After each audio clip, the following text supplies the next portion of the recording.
Okay, guys. So what was asked to talk about Duran, aka the must-have from season two. He's honestly the best, if not the second best, the backline survival totem. He's tied basically with Shaman, but they kind of have similar kits.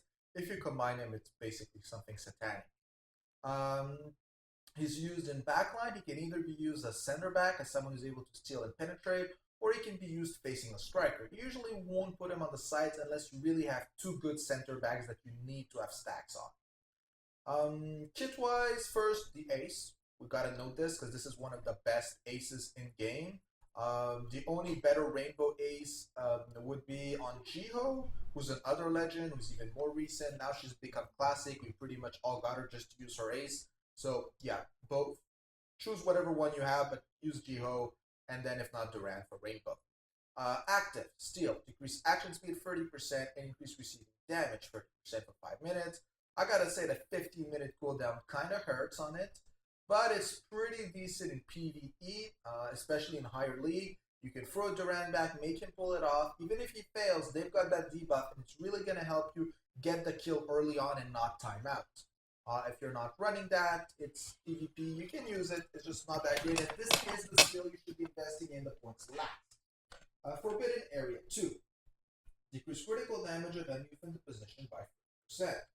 Pretty good. No issue here whatsoever. It is true that Miri kind of counters a bit his kit because you got to decrease her crit rate, but she can have insane critical damage, but in case you don't counter her, 30% debuff here is already pretty good.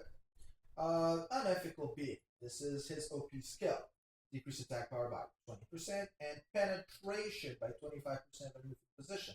Now you do want to know that this is a line buff, meaning that if, for example, a player has 100 by base, you reduce by 25, and they have a line buff of 25, they're back to 100. It doesn't mean that you will permanently block them down. But it does mean most of the time you will succeed because no one has 100% plus another 25% on them. That's overkill, and people don't do that except for Fate of the Absolute. Increase max life by 20%, critical resistance by 20%, and defense by 20%. Now, first of all, it has everything you care in a line buff. It doesn't depend what line you're running. Life, critical resistance, and defense are good. They just increase pretty much everything. But for those of you who don't know, defense is a little bit more rare in a line buff. 20% is kind of low, but it will increase the chances of co-op defense, and I know you will be triggering your opponent with that.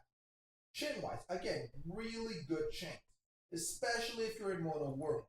Why? There's a BT in the affection. I know it's a little bit annoying because you do need to get the Chrono to activate it, but Chrono actually has some value in COT because of his heal debuff thing. Combined with Nabi, there's some beautiful comps you can do. Friendship, we got Kiki, we got Evelyn. I don't think I need to say anymore. We don't care about the 4-star. Competition, these are free key members of Mono Wormling. We got Marianne, beautiful in PvE. We got Nazarel, the center mid of any Wormling comp. And if you're going pure meta, Curl is considered one of the best midline units, combined with the Metatron Celestia combo. And mentioning Celestia, she's in Fighting Spirit. I don't think she'll be fighting many Ks. He's pretty bad outside of Mono Light. Like, you gotta really build around him. So it's not a big deal. It just won't activate. So stone-wise, it's a little bit more technical.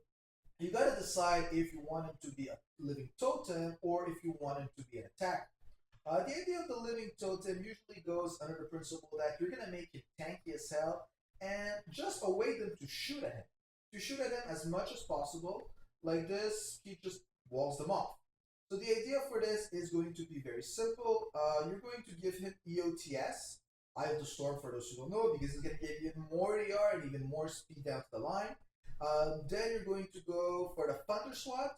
You're actually going to put the Thunder DR. The reason we specifically choose the Thunder one is because it's also going to give you Spirit when shot at, who's going to help actives or whatever goalkeeper you're running, maybe to have an active block, something like that, an active after being shot at, an active buff, anything. We love Spirit. It's free Spirit for no reason.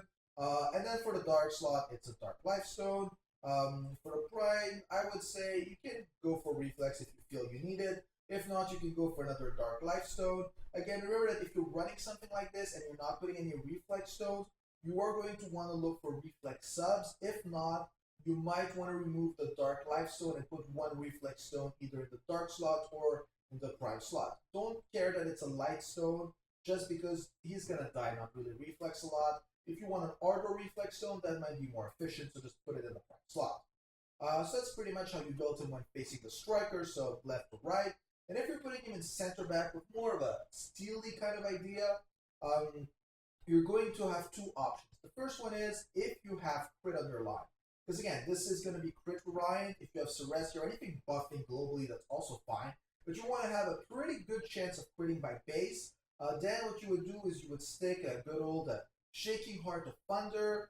You would put something like a Wormland DR and an Ardor critical damage. The reason you're doing this is he has survival, he has crit damage that heals him. If for any reason you feel he's getting reflex, you can change this to a reflex stone.